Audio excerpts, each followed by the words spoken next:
You are listening to Season 4 of Black Girl Missing, a true crime podcast covering stories of missing black girls under the age of 18. When black girls go missing, their cases are severely underreported in mainstream media. Join us as we dig deeper, ask questions, and provide unconsidered context.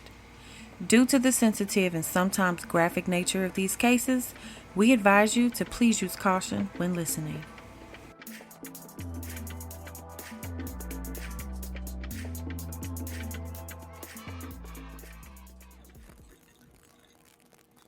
Welcome back to Black Girl Missing, everybody. I'm Nikki.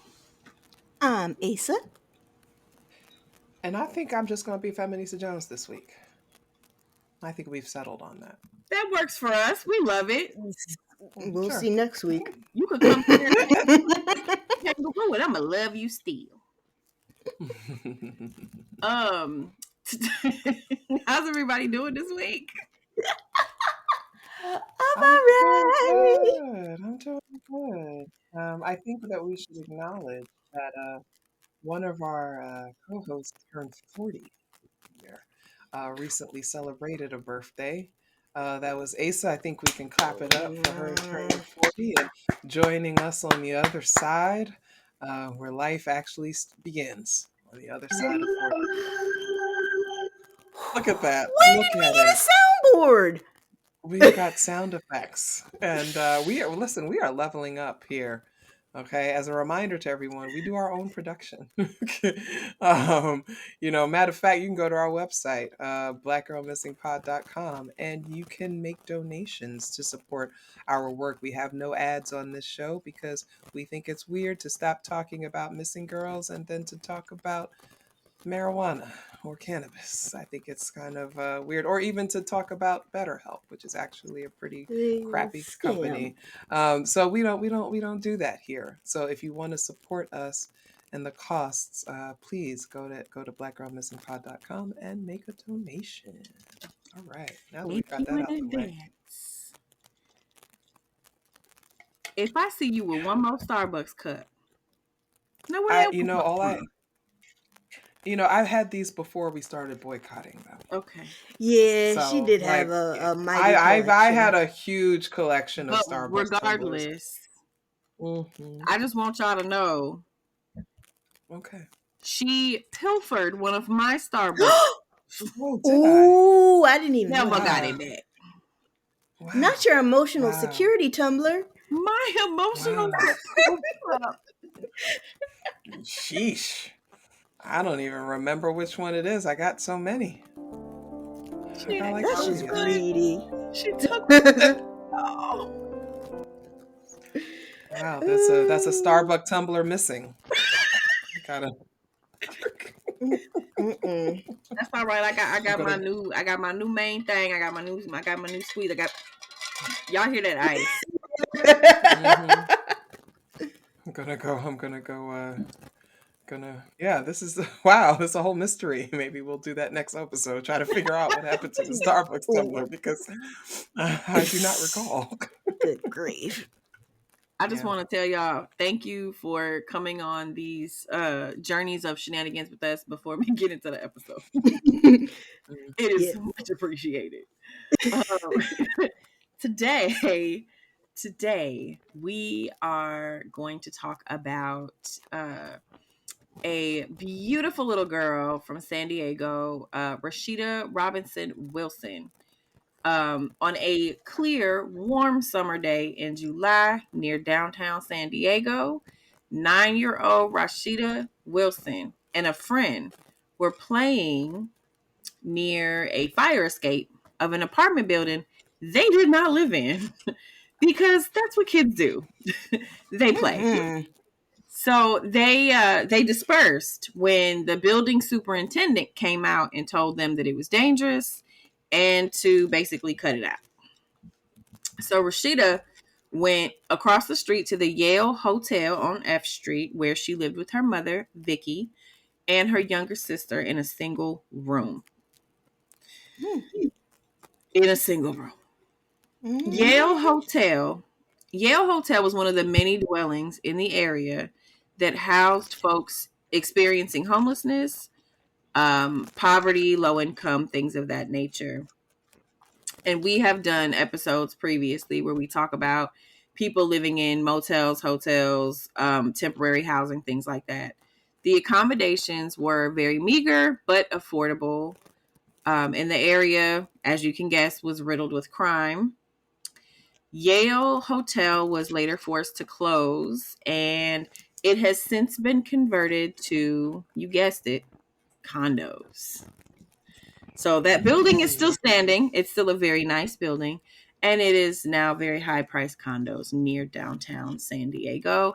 It is, I believe it's called Yale Houses or Yale. It's Yale something. It's still Yale. Rasheeda bounded back outside around 2:30 p.m., stating that she was going to take a walk downtown, which was only a few blocks away. Again, this is early 90s. And this is 1991. It was normal for kids to just be latchkey kids and be free range and loose and just out here playing because it was okay back then. And we had fear of kidnappings and things like that, but it was still very common for kids to just play outside unattended. And for a 9-year-old girl, that was not outside the norm. Mm-hmm. Rasheeda said she was going to walk downtown, but she never returned. Now, Rasheeda's mother, Vicky, called police around 8 p.m., which is just after dusk. Like most free range kids of the 80s and 90s, we needed to be in the house by dark. Mm-hmm. And I'm certain this was no different in the Wilson household. Rasheeda was supposed to be home for dinner and she hadn't turned up. And that's usually, the good cutoff point of, be home in time for dinner. And being that she had been outside since about 2:30 p.m., she should have been hungry by that point. She should have been ready to come home and, wash up and eat and rest for the rest of the night. Vicky said she had gone missing before, but she turned up later that same day while just kind of wandering around mindlessly. Again, 9 years old, that's what they do. Mm-hmm. This time would definitely prove to be different. Police suspected at first that drugs may have played a role in Rasheeda's disappearance without much explanation. Put a pin in that. Yeah. But A 9-year. yeah. But this is likely misogynoir and classism at play because you have a single black mom living with her Mm-hmm. 2 black daughters in a hotel because they can't afford to live anywhere else at the time. In a kind of a rough neighborhood. Of course, they're like, oh, it's drugs, because what else would a cop say in 1991? Mm-hmm. Vicky was given a polygraph test, which I just want to point out, those hold no merit. It's not admissible in court. But she was given a polygraph test. She took it willingly. She did not fight the police on it or none of that. But her test results were not damning at all, and she was not suspected of any wrongdoing. Again, we talk about this often, the vilification of black mothers. They're not allowed to be concerned about finding their kids. They have to worry about staying out of jail while they're asking police to help them. And that is ridiculous. Now, rescue groups from surrounding areas volunteered to help San Diego police search for Rasheeda. And we know that a lot of times these girls are not searched for. But Mm-hmm. something interesting was happening this summer, and I'll get to that in just a second. But after several days and venturing all the way to Mexico, mind you, San Diego's not very far from the border at all, the search did dwindle and her body was never found. And I think that is more bothersome to me than any other possible outcomes. Um, in the weeks surrounding Rasheeda's disappearance, 2 other girls in her age group had also gone missing. Laura Arroyo, who vanished a few weeks before Rasheeda from Otay Mesa, which is just above the border, was abducted, assaulted, and murdered. She was found several miles away from where she disappeared in Chula Vista.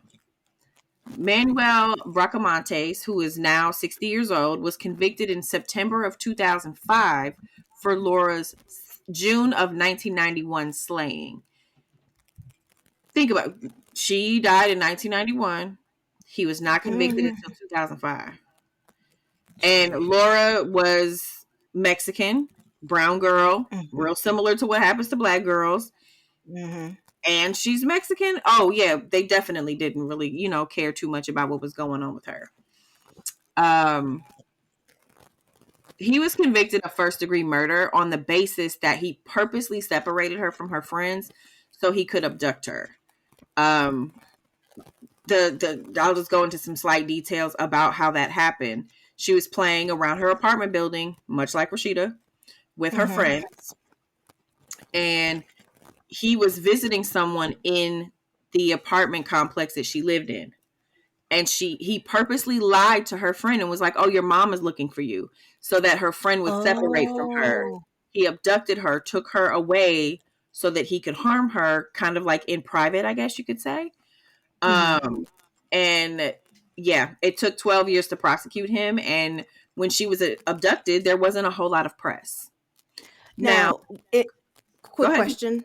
Mhm. In that 12 years, was he like a suspect for 12 years? Was he like, why did it take so long? It took a while because they were children are poor historians. They might see something and not really be able to recount what they saw accurately. Timelines are super off because kids don't really have a good concept of time passing the way that adults do. You can tell a kid 5 minutes and they'll come back in 2 hours. So they just, because they're children. And the kids who saw something, they all had a different story. Again, this is 1991, so there isn't a whole lot of surveillance going on just in neighborhoods the way that we have now. No ring cameras, no, people don't just randomly have surveillance cameras outside their homes the way that we do now. So it took them a minute to really like connect the dots. And then the second part of that was it took a long time for them to be able to identify the DNA that was found on and in her body. Okay. And it's like, okay, well, we have a specimen here, but we don't have anyone that is connected to. And they ended up finding it through like a chain of like family members and like figuring it out, kind of reverse engineering, which is happening a lot more often these days. Especially with people taking these like ancestry tests and things like that. So once they figured out who it was, he lawyered up. So that also took some time because lawyers can help extend the time of your case and things like that. But they definitely got him on murder one. And prosecutors don't really pick up cases that they can't win. So if they charge you with murder one, you might as well just be like, yeah, I did it. Because if they're charging you with murder one, they have enough evidence that they are not going to lose. So yeah, that's a hard charge. That's why we get so many things that are manslaughter or murder too, those kinds of things, because murder one is very hard to prove. Yeah. And you got to be able to, without a shadow of a doubt, got to be able to prove that it really was premeditated. And just off of the girls explaining, that he lied to them to separate them from their friend, that was right there. That was the nail in his coffin. He actually, the last time he tried to appeal, I believe was last year. No, I'm sorry, 2023. He tried to appeal in 2023, and the judge basically told him to go fuck himself. So my language, but yeah. So he has been trying to, I just think it's interesting that you harmed a child in this way and you're like trying to get away. That's insane. Right. But I digress. So that was, poor little Laura. Her parents still do interviews and things like that to just kind of talk about the dangers of girls from marginalized communities not being looked for, not being searched for, people being able to victimize them and still fly under the radar because no one's looking and nobody cares. It's really just awful. And I feel so bad for her family. Like, I mean, her dad, just like last year, was like on the news just sobbing because like it's a fresh wound, because you don't get over that. In expected contrast, a little girl named Amanda Gakey, who vanished 3 months after Rasheeyda and 4 months after Laura, she received a considerable amount of media attention to her disappearance, which we kind of always can see that coming. It took 11 days to find her decomposing nude body in a bamboo-covered canyon near her home. News stories varied by source. Some mentioned a string of missing children in San Diego, beginning with Amanda, and some mentioned Laura. But I've only found one that mentioned Rasheeyda as part of this group. But even they didn't actually say her name. They didn't mention who she was or where she came from or any of that. They just said another child. So the summer of 1991 was the first summer over like a 6 or 7 year span where about a half a dozen children in the San Diego area, both boys and girls, would go missing and turn up dead. And most of them all had some sort of sexual assault or something like that go on with their bodies. But there was never any idea that there was like one singular attacker. That didn't really like line up. But whoever was attacking all these kids over this span of time, they were all doing really horrible things to these kids' bodies. And it's so hard to like read about this kind of stuff when you know that you're a person who would never harm a child. It makes us feel it makes me stabby. I feel very violent a lot of times when I'm researching this, because it's just like, oh, I want to see you just one time in a dark alley, just one time.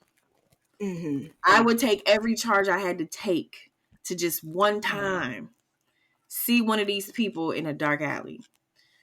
Rasheeyda had very little press after the initial search party kind of like dwindled and wore off. And I think one thing that bothered me so much about this case, it reminded me of Georgia Lee Moses. If everybody remembers, in season 1, we talked about Georgia Lee Moses, there was a white girl who went missing around the same time, around the same area. Very stark difference in the way that their cases were received by the media and also by the neighborhood. Rasheeyda was the same thing. It's a full summer of kids going missing left and right from San Diego, but somehow nobody's talking about Rasheeyda. Very few outlets are even talking about Laura. So a lot of the stories were centered around Amanda being the very first kid in this like long string of attacks, when that's not true. And that doesn't take away from the horrific things that happened to Amanda. She should have been able to live her life and get, nice and good and grown and old and all of that. Not saying that, we don't ever wish anything bad on a white child, but it's this black girl missing for a reason. Right. To think that she was given a platform to be like the first child, and she clearly was not. How much is law enforcement missing when they ignore that? Right. When they don't think about that. I automatically think of what would parents of the other missing kids have done differently if they knew that this was going on for as long as it was going on for. Perhaps Amanda's parents would have paid closer attention to her. Maybe she wouldn't have been playing outside by herself if it was known that there was somebody targeting young girls, regardless of race. It's funny that you said that, because in an interview with a reporter, Amanda's mother said, had she known that there was danger out there, she would have kept her daughter closer, and she would have said, you can't ride your bike all the way over there today. Why don't you stay close to the house? Stay where I can see you, so if she look out the window, she sees her kid outside. Not, Right. because again, in the early 90s, I mean, I was riding my bike across town. And I was not Listen. supposed to be doing that. And I did get caught one time, and my dad was livid. He was like, "Don't you ever." And he's like started like naming all the things that could have happened to me. And I'm like, "But I'm fine." Because kids have no sense of danger or, Yes. or self-preservation for real. Right. But yeah, Amanda's mom was like, had I known, I would have told her, you can't ride your bike to so-and-so's house. I want you to stay in front of our building where I can see you. Mm-hmm. And it's one of those things that you worry about after the fact, where it's like, okay, the boogeyman is out there. We don't think about it preemptively because we want to believe that where we live is safe. We want to believe that where we live is a place that we can trust living there. Because why would I put my kid in a dangerous neighborhood, right? But Right. it's just, it's the reality that we live in, that the boogeyman looks a lot of ways. Mm-hmm. And the boogeyman is everywhere. And when I think about the way that Rasheeda disappeared, no witnesses, no one saw her. I think about that, and I also think about the fact of maybe somebody saw her, but because of the chronic adultification of Black girls, did they even realize that she was a kid? Did they just That's see true. a That's Black true. Or figure they and think, she ain't my problem? That's also that's or they part of did the the harm same of the thing. whole black girl crack thing too. Yeah. Yep. Like assuming like that all Black girls and women, are probably older, but they just look younger. That's when that becomes harmful. Yeah. Or they saw a Black person of a small stature and assumed the same thing that the cops did: drugs. Drugs. Yes. Yeah. Like, oh, is she on something? Especially because of where they're Yeah. located. Mhm. San Diego is that area. It's like near downtown San Diego. It's a rough area. It's summertime. Lots of fun things happening in the summertime. Ain't no telling. She might have been a fun girl. Who knows? Mm-hmm. But instead of thinking about that, instead of looking at that, they completely ignored it. Now, what I think is very interesting about Rasheeda's disappearance is that the guy who the guy who killed Amanda Gakey, he was kind of a transient sort of individual, and he lived around the corner from her. He lived very, very close to Amanda, a couple blocks away. And where Rasheeda's family was staying was adjacent. So Amanda and the man who murdered her, I cannot remember his name to save my life at the moment. They both lived on the north end of Balboa Park. Rasheeda lived on the south end of Balboa Park. Now, the man who murdered Amanda used to hang out in Little Italy, which, if you walked out of the building Rasheeda lived in and walked straight towards the pier or straight towards the water, you end up at the bar that he used to often go to in Little Italy. I'm not saying he did anything, but I think it's very interesting that someone who could be so evil was allowed to just kind of roam around this city. So it makes you wonder who else is just roaming around this city looking for their victim. And I know a lot of times when girls are harmed, we're harmed by people that we know. Yeah. So a lot of times we don't always think that it could just be a random stranger, but it can. Sometimes it just Right. can. And it bothers me that Rasheeda's body was never found. There was never any, because it's like, what happened to her? Especially because what if she's not dead? What if she was just abducted and somebody just kept her? We've seen that happen plenty of times where people, they are abducted or they disappear, and then here's 15, 20 years later, they turn back up. Yeah.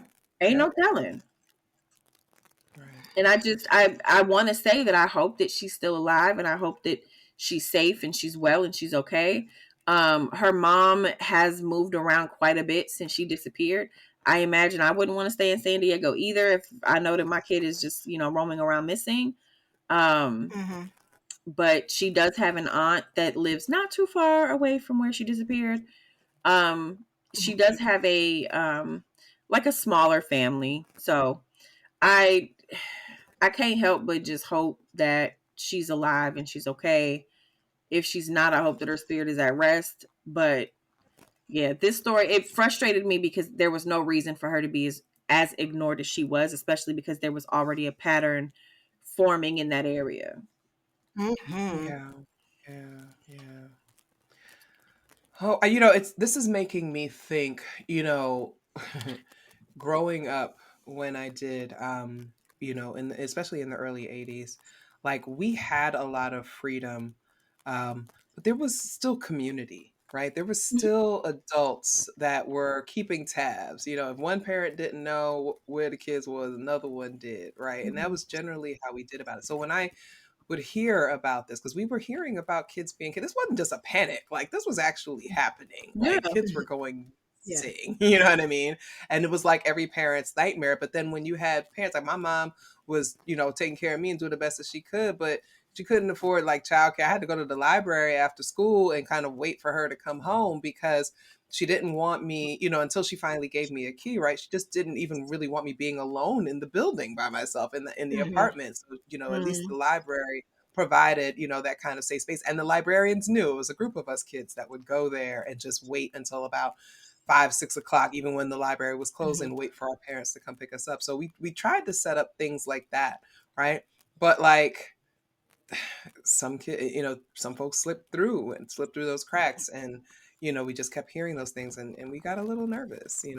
I think now it's like we joke a little bit about parents being helicopter parents or being Mm. too hawkish with their kids. Yeah. But I get it. Like we grew up with kids being Yeah. snatched, and now we have Yeah. kids, and so there's a concern there. And especially now with so few third spaces for kids to Mm-hmm. go to and to Yeah. do, we have to think about the community. What do our communities look like? And particularly when Black girls are going missing, I'm starting to think, well, did they have anywhere to go? Did they have community? Who was looking out for them? And we have to think about those kinds of things. Well, let's hope that she is alive. Let's hope Yeah. that Mm-hmm. Yeah. maybe she's out there somewhere. Yeah. And that's kind of why I would really love it if people could understand that shaming Black mothers does not do anybody any favors. Yeah, And I yeah, think it's preventing a lot of people from being able to build community because they're ashamed to ooh, say, I need a little bit of help. Mm-hmm. I might Yeah. need a hand. I've talked about my neighbor babies plenty of times. Like the neighbor kids come Mm-hmm. over here or I go over there or we go take a hmm walk. It just gives their moms, sometimes it's 30 minutes for them to just hmm clean up the living room without kids there. Just to give them a Mm-hmm. yeah, yeah, moment of silence, let them use the yeah. bathroom in peace, let them shower in peace because a lot of times you don't get that. You go from It's work overwhelming. to home and it is hmm just nonstop stimuli. Yeah, no, that's definitely was with me. I remember, having to go to work, then rush to go pick up my kid, then Yeah. bring him home. Then I have to make dinner. Then I have to make sure he does his homework. Then I have to make sure he takes a bath. Then it's like, and the Mm-hmm. next thing I know, it's 9:30, 10 o'clock, and I'm just like, I didn't even take my work clothes off yet. Like Mm-hmm. it's that kind of thing, and you can be definitely overwhelmed when you don't have the other supports there, the tangible supports. Yeah. Yeah. So yeah, really got to extend some grace, and we know that the system is set up like that, right? Like Yep. Mm-hmm. there's people who are going to have a harder time. So yeah, yeah, 100%. yeah. All right. Well, thanks y'all for tuning in to another episode of Black Girl Missing. We really, really appreciate your support. We appreciate all the love that you all give us. Consider taking a moment to give us a 5-star rating if you love the show and want to see it keep going. Um, Again, check out our website if you're able to make a donation to support our work. We're in season 4 now. We've been doing this for a long time, and we're going to ride this till the wheels fall off. So we definitely could use your support. So blackgirlmissingpod.com, hit that donate button, follow us on social media, keep up with us, and just show us some love, show us some support. It really does help us when we read positive feedback and when we know you all are sharing about our episodes. We really appreciate you. Thank you, everybody, and we will see you next week. Toodles. Black Girl Missing Podcast is researched, written, and produced by 3 concerned black women who want justice for missing black girls. You can find us wherever you listen to your favorite podcasts. Please remember to subscribe and leave a review on your favorite platform so we can keep bringing you the stories of black girls that need to be told. Visit us at blackgirlmissingpod.com for all things Black Girl Missing. Today's episode was written and produced by yours truly.